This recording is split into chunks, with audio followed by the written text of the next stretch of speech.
Halo teman-teman, salam sehat selalu untuk kita. Dan pembicaraan kita kali ini tertuju di La Liga, Liga Spanyol. Dan masih ada juga pertarungan yang seru di Serie A Italia. Nah, Barcelona terus meraih kemenangan. Sangat impresif, di 14 laga terakhir tim asuhan Xavi Hernandez ini tak terkalahkan. Termasuk bagaimana mereka menjungkalkan salah satu lawan terkuat mereka, yaitu Sevilla.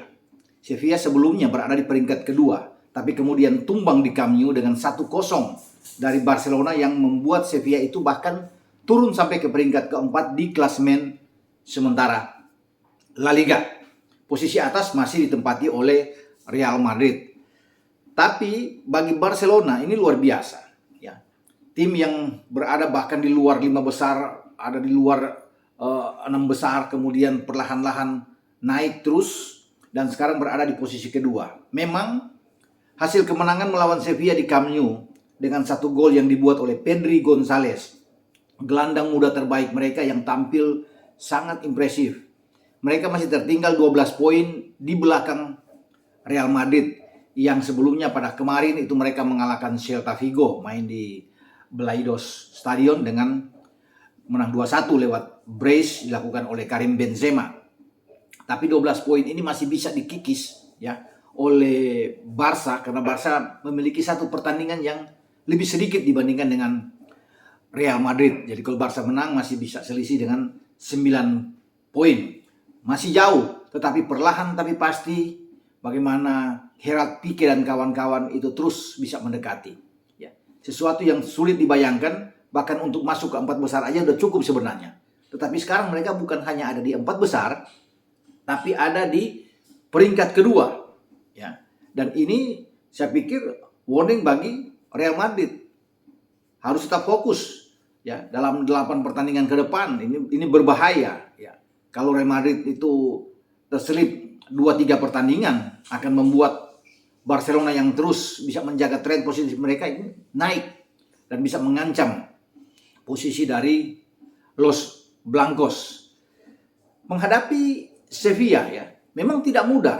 Penguasaan bola oke, 56% ada di Barca. Barca bisa melepaskan bahkan sampai 19 tembakan, ada 6 on target di sana. Berbanding dengan Sevilla ada 8 tembakan, 3 on target. Mestinya Barca ini bermain di kandang harus bisa mendapatkan lebih dari 1 gol. Tetapi mereka hanya bisa mendapatkan 1 gol lewat Pedri. Peluang banyak, ya. Bahkan mereka bisa bermain mengontrol permainan dan sepertinya 2 gol itu bisa dengan mudah dilakukan. Tapi pertahanan yang kuat yang dibangun oleh anak-anak Sevilla dengan pelatih mereka Julen Lopetegui, ya, sangat bagus, ya. Mereka bertahan dengan sangat dalam dan mereka sebenarnya punya kedalaman, punya skuad yang oke. Di lini serang bagus, bisa mengancam juga bagi penjaga gawang Ter Stegen dan lini belakang Arsenal, ya. Kita lihat itu ada Ivan Rakitic yang bermain untuk bisa mengatur ritme permainan dari Sevilla, didampingi oleh Eric Lamela, ya, Lucas Ocampos, ya. Ini 3 pemain yang sangat bagus dengan Anthony Martial yang ada di depan. Ini pemain yang dipinjamkan dari MU ke Sevilla. Jadi memang menakutkan, tapi mereka pun tidak cukup kuat untuk bisa menaklukkan lini bertahan dari Barca, ya, dengan Dani Alves di kiri, Jordi Alba, Dani Alves di kanan, Jordi Alba di kiri, ada Pique dan Ronald Araujo, ya. Tetapi kalau di tengah, berbicara di tengah, ini menjadi kekuatan, ya. Semua dikontrol oleh pemain-pemain Barca, makanya mereka unggul dalam ball position mereka, ya. Bagaimana mereka juga bisa terus-menerus untuk bisa menekan pertahanan dari Sevilla. Kombinasi dari Frankie De Jong, Busquets dan Pedri ini luar biasa. Dan Xavi sudah mendapatkan juga komposisi pemain terbaik yang ada di lini serang mereka. Bermain dengan 4-3-3, menempatkan Dembele di kanan, ya, Ferran Torres di kiri dan Auba di posisi striker. Ini luar biasa. Makanya mereka bisa mendapatkan 6 on target ini, dan sayang sekali hanya 1 yang bisa membuat gol. Dan gol satu-satunya ini saya pikir luar biasa, dibuat pemain muda seperti Pedri. Mendapat umpan dari sisi kanan dilakukan oleh Dembele. Ada crossing yang kuat dari Dembele, melihat bagaimana di sana ada Pedri. Pedri ini mengontrol bola. Ya. Ada banyak pemain ya, bahkan lebih dari 5-6 pemain Sevilla yang ada di kotak penalti. Pedri ini tidak langsung menembak. Dia mengontrol untuk mengecoh pemain lebih senior dari dia dan pernah bermain saya pikir di Barca sebelum meninggalkan pergi ke Sevilla. Ivan Rakitic. Ya, dengan satu gaya dia yang untuk mengecoh Ivan Rakitic, dia memutar bola itu agak ke kanan dengan seakan-akan akan menembak dengan kaki kanan, tapi di sana ada Diego Carlos, pemain belakang dari Sevilla. Carlos pun dikelabui oleh gerakan cara menembak dari Pedri. Sebelum Pedri menggeser bola lagi ke kanan dan melihat sisi yang bisa ia tembak di sudut kanan penjaga gawang Yasin Bono, ya, penjaga gawang dari Sevilla. Dan itu yang dia lepaskan. Kalau dari arah Pedri ini tembakannya dengan kaki kanan ke kiri ya, tapi itu ada di kanannya Yasin, dan penjaga gawang terbaik dari Sevilla ini gagal untuk menghadang tembakan ke pojok yang terarah sekali dilakukan oleh seorang Pedri. Dan inilah satu-satunya gol yang disambut luar biasa oleh ofisial pemain cadangan dari Barca. Seluruh stadion bergemuruh di Camp Nou. Xavi Hernandez sampai berlari ke pinggir lapangan untuk mengepalkan tangan dia, karena inilah yang ditunggu-tunggu, gol ini. Dia tidak peduli, mestinya harus menang banyak, tapi yang penting 3 poin ini untuk memaksa mereka ada di posisi kedua dan juga menarik Sevilla untuk turun ke posisi keempat. Sebenarnya kalau bisa dilihat ya, 3 poin ini sama antara Barca, Atletico Madrid yang sebelumnya juga kemarin itu menang di kandang 4-1 melawan Alaves.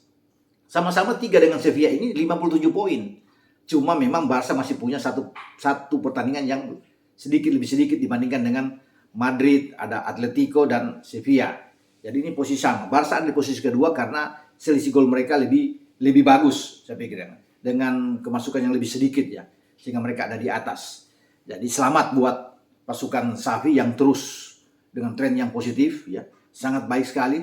Ini modal kuat di saat mereka pada hari Kamis menuju ke Frankfurt untuk menghadapi Eintracht Frankfurt di babak perempat final leg pertama ya, Liga Eropa. Jadi ini mereka lebih tenang ketika meraih kemenangan, sudah di posisi kedua dan mereka harus bisa memenangkan leg pertama melawan Frankfurt. Saya bergeser ke Serie A. Ini lebih seru juga. Sayang bagi La Vecchia Signora, sinyonya tua Juventus, bermain di Stadion Allianz ya, di Stadion Juventus. Ini mereka tidak bisa mendapatkan 3 poin penting di saat menjamu tim juara bertahan Internazionale of Milan, Inter Milan. Sebelum bertahan itu mereka posisi ada 1 poin di belakang. 59 poin, Inter 60 poin. Kalau mereka menang di kandang dengan 3 tambahan poin, mereka ada di atas Inter. Inter akan turun di posisi keempat. Tetapi sayang bahwa 22 tembakan mereka on target juga bahkan lebih dari 5 itu gagal untuk bisa mendapatkan 1 gol pun. Sementara Inter itu hanya sedikit sekali 5 tembakan yang mereka lakukan dalam ball position, memang mereka kalah dari Juve.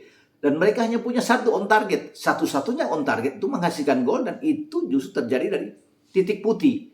Penalti yang diberikan wasit Irati, Massimiliano Irati, yang melihat bahwa Dumfries itu diganggu ya, dicegat oleh seorang Alvaro Morata. Dan Alessandro juga di sana, sehingga dia melihat ini penalti. Dan dimanfaatkan oleh Hakan Calhanoglu untuk bisa menembak penalti di injury time menjelang laga babak pertama selesai. Ini pun menuai protes sebenarnya dari pemain-pemain Juventus ya. Karena mereka juga sebenarnya layak untuk mengklaim bahwa Denis Zakaria di babak kedua yang masuk itu bisa mendapatkan penalti, tetapi tidak dihiraukan oleh wasit Irati. Terlepas dari semua ini, yang saya bilang tadi bahwa kegagalan ini memang sangat menyesakan. Tadinya kalau menang, harapan untuk Scudetto masih terbuka bagi Juve. Sekarang menjauh Scudetto mereka dan sangat sulit. Di antara bagian Milan yang akan bermain nantinya melawan Bologna di San Siro, saya pikir mereka akan paksa untuk menang. 3 poin bagi Milan akan menjauhkan. Ya. Tadinya kalau Juve dan Milan itu ada 7 poin, mungkin akan lebih jauh sekarang. Ya, dengan tambahan 3 poin, ya sangat berat bagi Juve untuk bisa mengejar. Sekarang dengan Inter juga sudah semakin jauh, 4 poin dengan Inter. Ya. Di atas itu ada Milan dan Napoli yang sama-sama meraih 66 poin, jadi poin mereka sama sebenarnya. Ya. Karena Napoli juga secara luar biasa ya, bermain di Atalanta, di Bergamo mereka mengalahkan Atalanta dengan 3-1. Sehingga 3 poin ini dirasakan penting bagi pasukan Spalletti untuk terus menjaga posisi mereka dengan Milan. Namun kemenangan Inter atas Juve ini akan membuat Inter bisa paling tidak mempertahankan gelar juara mereka, karena Inter masih punya 1 pertandingan sisa melawan Bologna. Ya, kalau mereka bisa menang, mereka akan sama posisi mereka dengan Milan dan Napoli, tapi mereka punya keunggulan gol yang tentunya lebih baik. Itu yang dikatakan oleh Massimiliano Allegri, pelatih dari Juve, ketika pertandingan selesai, bahwa Inter Milan ini punya kans yang kuat setelah mengalahkan Juventus. Ya. Kemudian kita bisa melihat bahwa Inter Milan juga kedepannya itu memiliki pertandingan-pertandingan yang memungkinkan mereka untuk terus bisa menang, asal Inter bisa menjaga tren ini ya, karena sebelumnya mereka buruk sekali. Itu yang membuat Juventus bisa mengejar dan AC Milan bisa ada di atas Inter Milan, bahkan dengan Napoli ada di atas. Nah, kalau mereka bangkit di saat mereka sekarang sudah mendapatkan angin yang bagus mengalahkan Juventus, ini akan baik buat pasukan Simone Inzaghi ke depan. Karena sulit mengalahkan Juventus dalam 2 pertandingan ya, dalam home and away ini yang tidak terkalahkan masuknya melawan Juve. Ini sulit ya, dan Inter melakukan itu, tidak terkalahkan dalam 1 musim melawan Juventus. Jadi bagus sekali yang diraih oleh Samir Handanovic dan kawan-kawan. Jadi pertarungan di Serie A ini masih menegangkan. Sangat seru untuk 8 pertandingan ke depan. Semua punya peluang ya, di antara 3 yang saya sebut, Milan, Napoli, dan Inter. Tapi Inter dapat angin bagus setelah mereka mengalahkan Juventus. Kalau Inter kalah, berat untuk bisa mengejar AC Milan. Apalagi kalau AC Milan menang nantinya melawan Bologna. Saya yakin bahwa Milan bisa mengalahkan Bologna. Apalagi bermain di kandang, mereka lagi bagus-bagusnya, lagi terus termotivasi, dan mereka akan pasti menjauh dari kejaran juga Napoli. Ini akan ramai di Serie A. Pertarungan di antara 3 tim ini untuk terus memburu gelar Scudetto ya. Sama juga dengan di Spanyol, walaupun memang agak jauh di antara Madrid dan Barca, tapi harus hati-hati terus bagi pasukan Carleto ini karena Barca mengejar mereka. Ya, sampai di sini pembicaraan saya ya, mereview pertandingan yang ada di La Liga dan juga di Serie A Italia dengan kekalahan La Vecchia Signora dari Inter Milan. Sangat disayangkan ya, bahwa mereka punya peluang untuk bisa meraih Scudetto ya, atau bisa masuk posisi ketiga, tapi akhirnya Juve harus terjungkal. Serangan begitu banyak, peluang begitu banyak, mereka menembak sangat bagus, lawan sementara hanya punya 1 on target, dan itulah yang membawa Inter bisa menjadi pemenang. Tapi inilah sepak bola yang harus diterima. Oke, ciao.